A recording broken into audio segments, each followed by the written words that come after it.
আজকে আমরা দেখব ক্যালকুলাস 2 চ্যাপ্টার 1 এর লেকচার 6।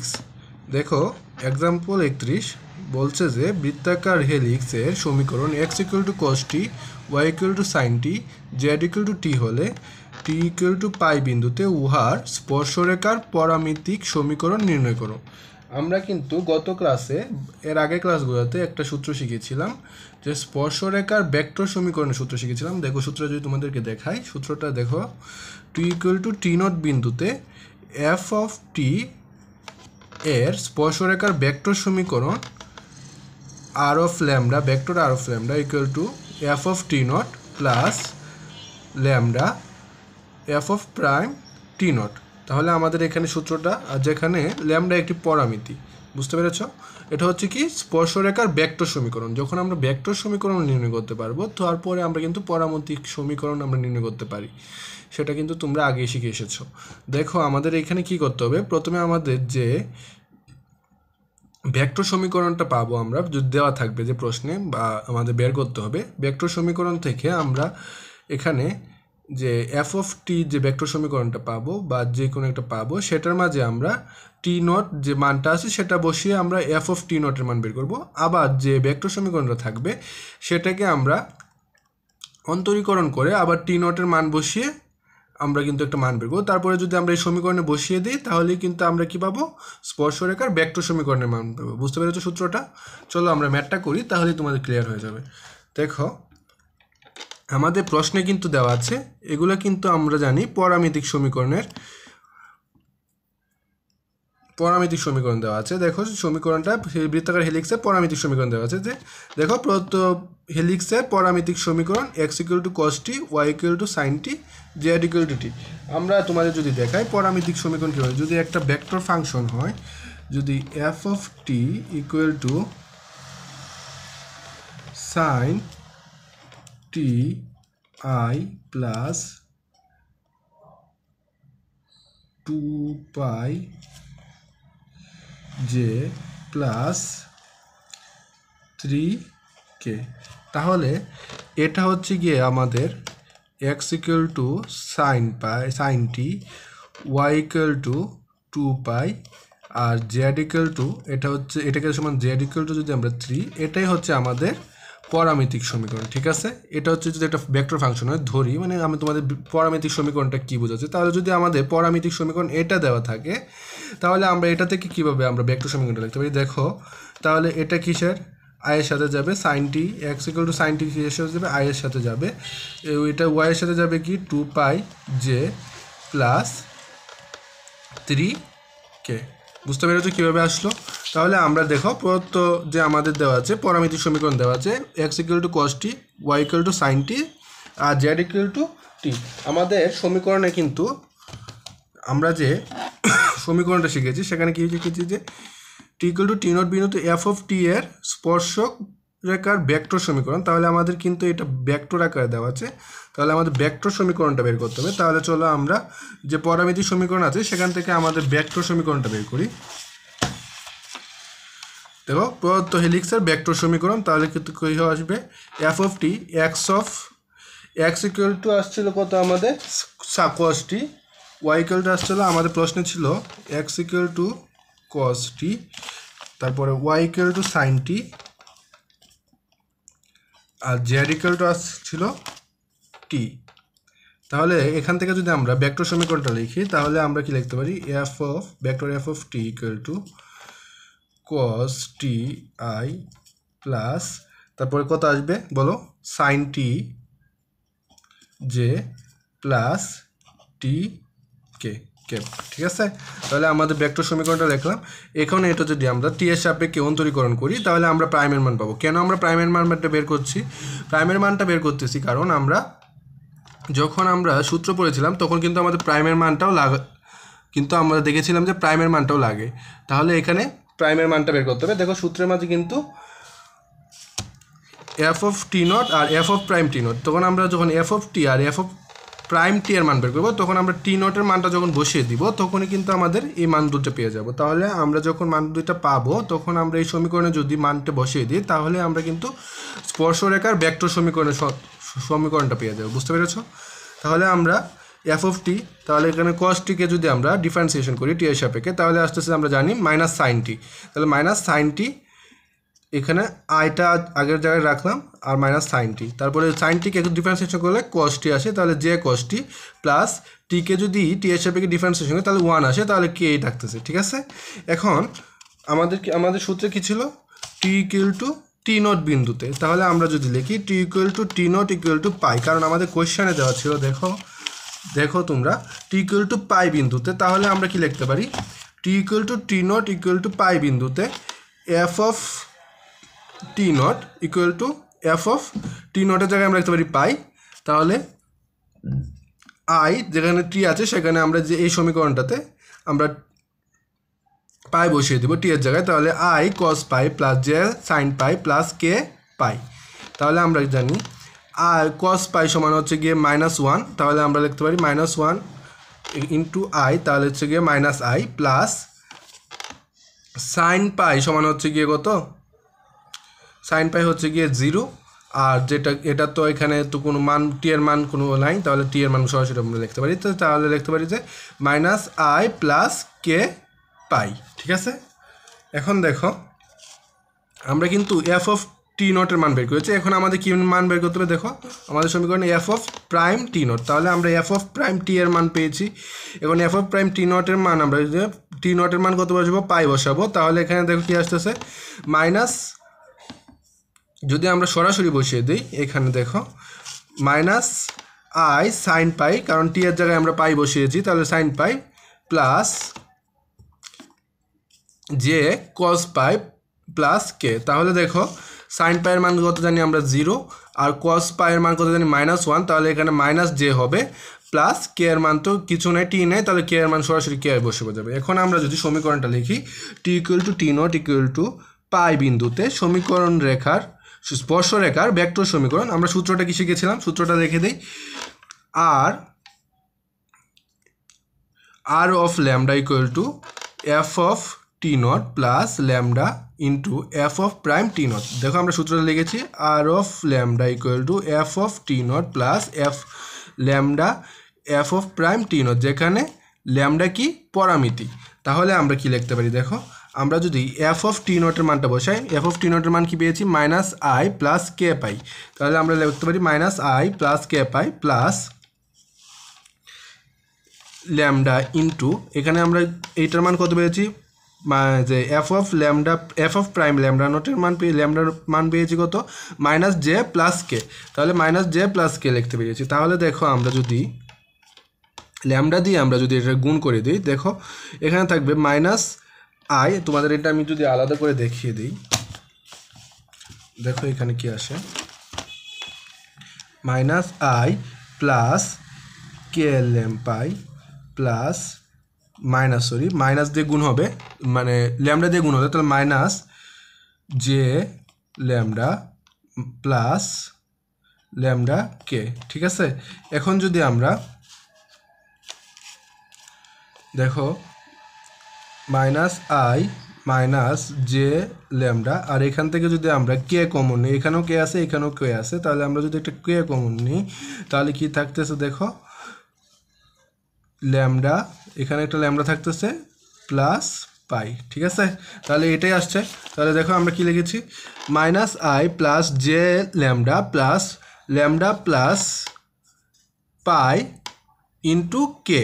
ঠিক আছে, এখন আমরা কি বলছি, প্রশ্ন কি বলছিল, দেখো স্পর্শরেখার পরামিতিক সমীকরণ নির্ণয় করে, তাহলে আমরা পরামিতিক সমীকরণ কীভাবে নির্ণয় করে আগে শিখেছি, দেখো তাহলে স্পর্শরেখার পরামিতিক সমীকরণ, তাহলে এক্সের সাথে যে সহগটা থাকবে সেটা হচ্ছে কি, মানে আয়ের সাথে যে সহগটা থাকবে সেটা ইকুয়াল টু এক্স, তাহলে আয়ের সাথে কত আছে -1, তাহলে এক্স ইকুয়াল টু -1, জে এর সাথে যে সহগটা থাকবে সেটা হচ্ছে কি ওয়াই ইকুয়াল টু সেটা, তাহলে এখানে দেখো জে এর সাথে কত আছে মাইনাস ল্যামডা, তাহলে মাইনাস ল্যামডা, আর কে এর সাথে কি আছে, কে এর সাথে যেটা থাকবে সেটা আমরা জেড ইকুয়াল টু লিখবো, তাহলে ল্যামডা প্লাস পাই, তাহলে Z equal to lambda plus পাই। বুঝতে পেরেছো ম্যাথটা? দেখবো example 35, x equal to 2 cos t, y equal to 2 sin t, z equal to 4t হেলিক্সে t equal to π/4 বিন্দুতে একক স্পর্শক ভেক্টর একক অবিলম্ব ভেক্টর নির্ণয় করো। আমাদের নির্ণয় করতে কী হবে কি একক স্পর্শক ভেক্টর আর হচ্ছে গিয়ে একক অবিলম্ব ভেক্টর। দেখো এখানে কিন্তু আমাদের যে হেলিক্সের যে সমীকরণগুলো দেওয়া আছে এগুলো কিন্তু পরামিতিক সমীকরণ। আমরা কিন্তু আগে শিখে এসেছিলাম পরামিতিক সমীকরণগুলোকে আমরা এভাবে প্রকাশ করি। তাহলে আমাদের পরামিতিক সমীকরণগুলো আমরা যদি লিখতে পারি, দেওয়া আছে প্রদত্ত হেলিক্সের পরামিতিক সমীকরণ x = 2 cos t, y = sin 2 sin t আর z = 4t। আমরা একটা সূত্র দেখাচ্ছি তোমাদের। দেখো একক স্পর্শক ভেক্টরের সূত্র আর অবিলম্ব ভেক্টরের সূত্র। দেখো vector r of t vector ফাংশনে একক স্পর্শক ভেক্টর হবে r prime by modulus r prime.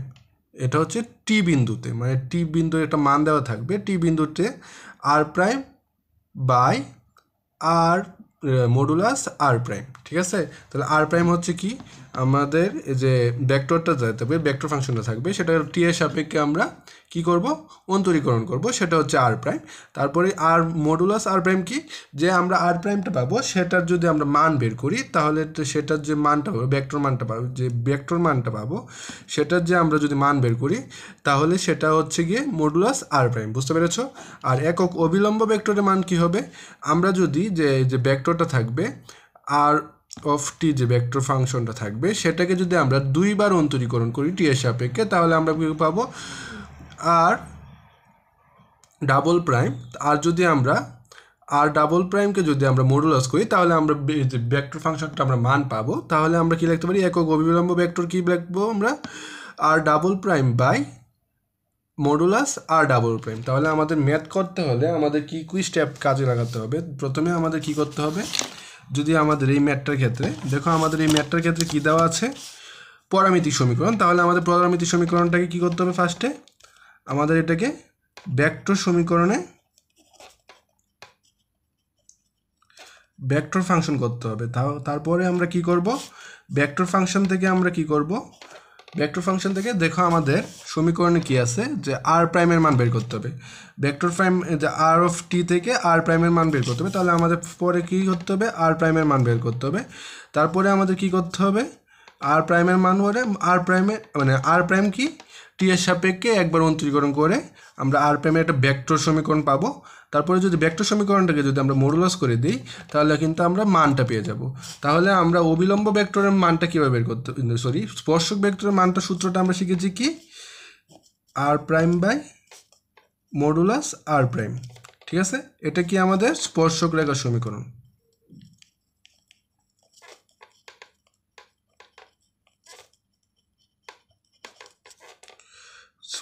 একক স্পর্শক ভেক্টর স্পর্শক রেখার না, এটা হচ্ছে গিয়ে একক স্পর্শক vector.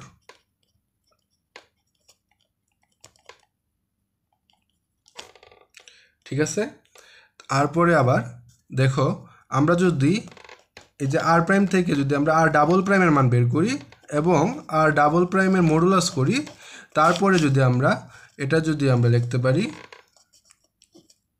R double prime by r double prime, তাহলে আমরা এটা কি পাবো একক অবিলম্ব ভেক্টর। বুঝতে পেরেছো আমাদের স্টেপটা কি? বুঝতে পেরেছো? চলো ম্যাথটা শুরু করি, তাহলে তোমাদের কাছে ক্লিয়ার হয়ে যাবে। দেখো দেওয়া আছে প্রদত্ত হেলিক্সের পরামিতিক সমীকরণ x = cos t, y = sin 2 cos t 2 sin t, z = 4t। তাহলে আমরা প্রদত্ত হেলিক্সের ভেক্টর সমীকরণ আমরা লিখতে পারি r ভেক্টর ইকুয়াল টু, আমরা জানি যে পরামিতিক সমীকরণ থেকে আমরা যদি ভেক্টর সমীকরণ লিখি তাহলে এটা আসবে যে i এর সাথে, এটা আসবে j এর সাথে, এটা আসবে t cos z k এর সাথে। তাহলে 2 cos ti plus 2 sin tj plus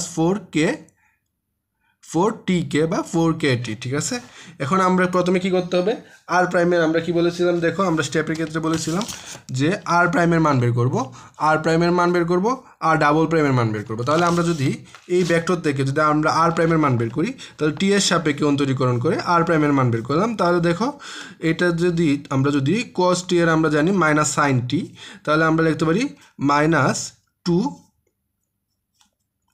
i sin t plus, দেখো সাইন টিকে যদি আমরা টি এর সাপেক্ষে অন্তরীকরণ করি তাহলে আমরা জানি সাইন টি এর অন্তরীকরণ হচ্ছে cos t। তাহলে আমরা লিখতে পারি যে 2j cos t প্লাস কে এর সাপেক্ষে যদি টি এর করি তাহলে টি এর সাপেক্ষে যদি টি এর অন্তরীকরণ করি তাহলে 1 আসে, তাহলে 4k আসতেছে। আবার দেখো টি এর সাপেক্ষে অন্তরীকরণ করে আবার টি এর সাপেক্ষে অন্তরীকরণ করতে হবে, তাহলে এটাকে যদি আবার টি এর সাপেক্ষে অন্তরীকরণ করি তাহলে আর ডাবল প্রাইম হবে। এখন দেখো এখানে থাকবে মাইনাস থাকবে, তাহলে ট্রু থাকবে। সাইনটিকে যদি অন্তরীকরণ করি তাহলে হচ্ছে কস টি, আবার দেখো এখানে কস টি আছে, তাহলে টুটা ইন্টু বের হয়ে চলে যাবে, তাহলে কজের সাথে যদি আমরা ইন্টু করি তাহলে সাইন টি আসতেছে, তাহলে দেখো মাইনাস কজের আমরা যখন জানি মাইনাস সাইন টি, তাহলে আর এখানে দেখো টি এর কোনো মান নেই, তাহলে এটা কনস্ট্যান্ট, তাহলে আমরা টি এর সাপেক্ষে কোন কনস্ট্যান্টকে যদি অন্তরীকরণ করি তাহলে সেটাতে কিন্তু 0 আসে। বুঝতে পেরেছ? এখন আমাদের কোয়েশ্চেনে দেওয়া ছিল দেখো টি ইকুয়াল টু π/4 বিন্দু, তা আমরা সূত্রে বলেছিলাম দেখো টি একটা বিন্দু দেওয়া থাকবে, তাহলে আমাদের টি ইকুয়াল টু π/4 আমরা প্রথমে আর প্রাইমে বসাবো, আবার আর ডাবল প্রাইমে বসাবো, ঠিক আছে? তাহলে আমরা যদি আর টি ইকুয়াল টু π/4 আর প্রাইমে বসাই তাহলে আমাদের কি আছে -2i, টি এর জায়গায় π/4 বসবো, sin π/4 plus 2j cos π/4 plus 4k, ঠিক আছে? তাহলে -2 ইন্টু সাইন π/4 সমান আমরা জানি 1/√2, ঠিক আছে? সাইন π/4 সমান লিখতে পারি 1/√2 into i plus 2 into cos π/4 সমান কত জানি আমরা 1/√2, তাহলে cos into 1/√2 into J plus 4k, ঠিক আছে? বুঝতে পেরেছ? তাহলে দেখো এখানে √2 আর 2 যদি কাটি তাহলে উপরে কী থাকবে √2 -√2 ইন্টু i, তাহলে √2 আর 2 কাটলে এর √2কে কিন্তু আমরা লিখতে পারি 2 সমান লিখতে পারি √2 ইন্টু √2, তাহলে নিচে √2 আছে উপরে দুইটা √2 আছে, একটা √2 কাটা চলে যাবে, তাহলে উপরে থাকবে কি √2, তাহলে -√2i, বুঝতে পেরেছো এটা? প্লাস এখানেও আবার 2 আছে, তাহলে দুইটা √2, তাহলে 2 আর √2 কাটা গেলে তাহলে √2 থাকতেছে, তাহলে √2j প্লাস 4k, বুঝতে পেরেছো নিশ্চয়ই এই জায়গাটা? তো এখন আমরা আবার টি ইকুয়াল টু π/4 আমরা এই সমীকরণটাতে বসাবো, বুঝতে পেরেছো? এই সমীকরণটাতে, তাহলে যদি এই সমীকরণটাতে বসাই আবার r double prime equal to 2i cos π/4, দেখো আমাদের এখানে কি ছিল 2i cos t minus 2j sin t, তাহলে আমরা যদি এখানে বসাই তাহলে কি আসছে 2i cos π/4 minus 2j sin π/4, তাহলে cos π/4 সমান কত আমরা জানি 1/√2, তাহলে -2 1/√2 i মাইনাস 2 ইন্টু 1/√2j, তাহলে এখানে 2 আর √2 কাটা গেলে √2i থাকতেছে -√2i মাইনাস √2j। এখন আমাদের দেখতে হবে যে এই সমীকরণগুলা অবিলম্ব ভেক্টর নির্দেশ করে কিনা, তাহলে আমরা কি করব যে r prime r r2 double prime পেয়েছি সেটাকে আমরা ডট গুণন করে দেবো। দেখো r prime in dot r double prime যদি করি তাহলে আমরা যে আর প্রাইমের মান পেয়েছি -√2i plus √2j plus 4k, আবার আমরা আর ডাবল প্রাইমের মান পেয়েছি -√2i মাইনাস √2j, তাহলে এটা যদি ডট গুণন করি, দেখো আমরা ডট গুণনের ক্ষেত্রে আমরা জানি যে ডট গুণনের ক্ষেত্রে যে আয়ের যে দুইটার ক্ষেত্রে আয় আছে এইগুলো গুণ হবে, যে যেগুলো থাকবে যে আর যে গুণ হবে, আবার কে আর কে যদি থাকতো কে আর থাকতো তাহলে কে আর কে গুণ হতো, আবার যদি আই যে গুণ করি তাহলে আমরা ফিজিক্সে শিখে এসেছি যে তাহলে 0 হয়ে যায়, কিন্তু তাহলে আমরা যদি আই আর আই গুণ করি তাহলে দেখো √2 ইন্টু √2 মাইনাস মাইনাসে প্লাস হয়ে যাবে, আর √2 ইন্টু √2 কত আসে 2 আসে, ঠিক আছে? আবার জে এর ক্ষেত্রে দেখো √2 ইন্টু √2 এখানে প্লাস এখানে মাইনাস, তাহলে আসবে কি তা প্লাসে মাইনাসে মাইনাস, তাহলে আসবে কি -2, আর এখানে কিন্তু কে এর কোনো মান নাই, তাহলে আমাদের কি যে প্লাস কে এর কোনো সহগের মান হচ্ছে 0, তাহলে এখানে কিন্তু 0 আসবে। দেখো এখানে কিন্তু আমরা যদি লিখতে পারি, দেখো তোমাদের যদি আমি একটু ভাঙিয়ে দেখাই, এটা এখানে কিন্তু আছে কে 0 ইন্টু কে, তাহলে এখানে আমাদের প্লাস এই সাইডে আছে যে +4 ইন্টু কে, তাহলে যদি আমরা বলেছিলাম কে এর মানগুলো গুণ হবে তাহলে 4 ইন্টু 0, তাহলে কত আসে কিন্তু 0 আসে, সেই জন্য আমরা কে এর মানটা লিখি দরকার নেই, তাহলে 2 - 0 = 0, তাহলে আমাদের যখন 0 আসবে তখন আমরা বলতে পারবো যে ইহা নির্দেশ করে আর ডাবল প্রাইম অবিলম্ব ভেক্টর। বুঝতে পেরেছ? আমাদের অবিলম্ব ভেক্টর নির্দেশ করার জন্য কিন্তু আমরা এই অংশটা করেছি। এখন আমাদের কিন্তু সমীকরণের মান ছিল, দেখো আমরা কি পেয়েছি, আমরা আর প্রাইম পেয়েছি, আর ডাবল প্রাইম পেয়েছি। এখন আমাদের মডুলাস আর প্রাইম বের করতে হবে, মডুলাস আর ডাবল প্রাইম বের করতে, তাহলে তো আমরা সূত্রের মধ্যে বসে পারবো, তাই না? তাহলে আমরা যদি আর মডুলাস আর প্রাইম বের করি তাহলে মডুলাস কীভাবে বের করতে হয়, মডুলাস কীভাবে বের করতে হয়, আমরা যে আর প্রাইম ভেক্টরটা পেয়েছি সেটাকে যদি আমরা সেটা সবগুলা যদি বর্গ করে রুট করে দিই তাহলে কিন্তু আমরা পাবো কি মডুলাসের মান পাবো। তাহলে আমাদের দেখো যে আর প্রাইমের যে আমাদের যে আর প্রাইমের ভেক্টরটা সেটা হচ্ছে কি, আমরা যদি এখানে লিখি আর প্রাইমের ভেক্টরটা যদি আমরা এখানে লিখি তাহলে কি -√2i plus √2j plus 4k, এটাকে যদি আমরা মডুলাস, এটা হচ্ছে কি আর প্রাইমের ভেক্টর, তাহলে এটাকে যদি আমরা মডুলাস আর প্রাইম বের করতে চাই তাহলে আমরা কি করব, প্রত্যেকটা সহগকে বর্গ করে রুট করে দেব। তাহলে দেখো √2কে আমরা যদি স্কোয়ার করি প্লাস √2 স্কোয়ার প্লাস 4 স্কোয়ার, তাহলে এখানে কি আসে দেখো √2 আর স্কোয়ারে কাটা, তাহলে 2 + 2 + 16, ঠিক আছে? 2 + 2 + 16 তাহলে কত আসে 2 + 2 + 16, তাহলে আসতেছে √20। √20কে আমরা লিখতে পারতেছি 2√5। বুঝতে পেরেছো এটা নিশ্চয়ই? দেখো আমরা এখানে এটাই লিখেছি, এখানে সরি একটু হিবিজিবি হয়ে গেছে, সরি এটার জন্য। এখানে √2কে আমরা যদি স্কোয়ারের সাথে কাটিয়ে দিয়েছি 2 লিখতে পারি প্লাস 2 4 স্কোয়ার, তাহলে এখানে আসে কত 2 + 2 + 16, এখানে রুট হবে সরি, তাহলে হচ্ছে 2√5।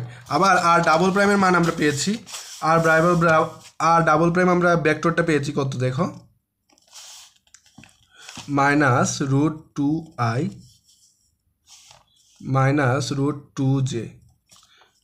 এখন যদি এটার আমরা মডুলাস বের করি কিভাবে করব, আমরা কি বলেছিলাম সবগুলারকে বর্গ করব, তাহলে কি হচ্ছে -√2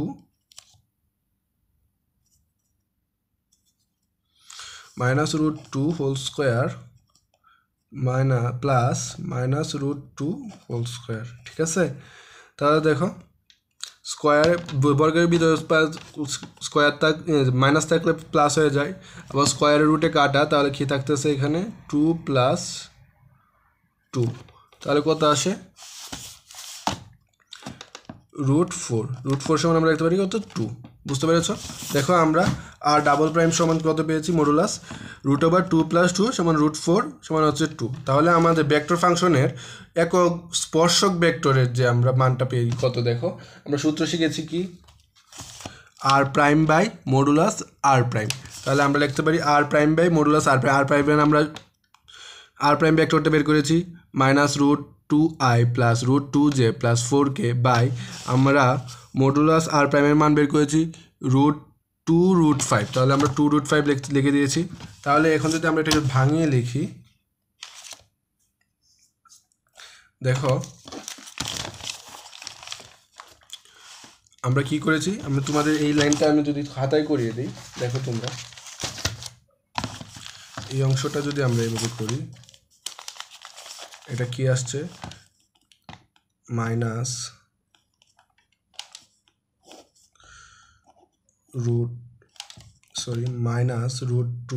-√2i plus √2j plus 4k আর 2√5, ঠিক আছে? এটাকে যদি আমরা আলাদা করে লিখি তাহলে কি লিখতে পারবো -√2i by 2√5 plus √2j by 2√5 plus 4k by 2√5। তাহলে এটাকে আমরা লিখতে পারি -2 আর √2 কাটা গেলে নিচে থাকতেছে √2, তাহলে √2i ইন্টু √2 ইন্টু √5, তাহলে লিখতে পারি √10। বুঝতে পেরেছ? এটা √2 আর 2 কাটা গেলে থাকতে নিচে √2 থাকতেছে একটা, √2 ইন্টু √5 করলে কত আসতেছে √10 প্লাস এখানেও কিন্তু √j বাই √10 আসে, কারণ √2 আর 2 যদি কাটাকাটি করি তাহলে এখানে থাকতেছে কত √2 ইন্টু √5 কত √2 ইন্টু √5, আমরা কিন্তু এটা লিখতে পারি √10। বুঝতে পারছো? এখন দেখো এখন 2 দিয়ে যদি এটাকে কাটি তাহলে এখানে কত আসে 2k বাই √5। বুঝতে পেরেছো? দেখো আমরা কিন্তু এখানে এটাই লিখেছি, এটা একই কথা লিখেছি আমরা, minus i/√10 plus j/√10 plus 2k/√5। এখন আমাদের স্পর্শক ভেক্টর ফাংশনে একক অবিলম্ব ভেক্টরে যদি আমরা সূত্রটা লিখি r⁻² মডুলাস r⁻², তাহলে মডুলাস আর ডাবল প্রাইম মান পেয়েছি আমরা 2, আর আমাদের যে ভেক্টরটা পেয়েছিলাম এটা ভেক্টর চিহ্ন হবে এখানে -√2i মাইনাস √2j। এখন যদি আলাদা করে রেখি তাহলে লিখতে পারবো -√2/2i মাইনাস √2j/2। তাহলে এখানে √2 আর 2 যদি কাটা দিই তাহলে নিচে একটা √2 থাকবে, আবার মাইনাস, তাহলে লিখতে পারি -i/√2, আবার এখানে √2/2 যদি কাটা দিই তাহলে দেখো একটা √2 থাকবে নিচে, কারণ আমরা জানি 2কে আমরা লিখতে পারি কত, 2 সমান লিখতে পারি √2 × √2, তাহলে একটা উপর থেকে √2 আছে, নিচে দুইটা √2 আছে, একটা √2 কাটা চলে যাবে, বুঝতে পারছো নিশ্চয়ই এটা। তাহলে এখানে মানটা কত আসে, -i/√2 মাইনাস j/√2, এটাই হচ্ছে আনসার। তো আজকের ক্লাস এই পর্যন্তই, পরবর্তী ক্লাসে আমরা আরও কিছু ম্যাথ করব। সবাই আমার চ্যানেলটিকে সাবস্ক্রাইব করে দিও।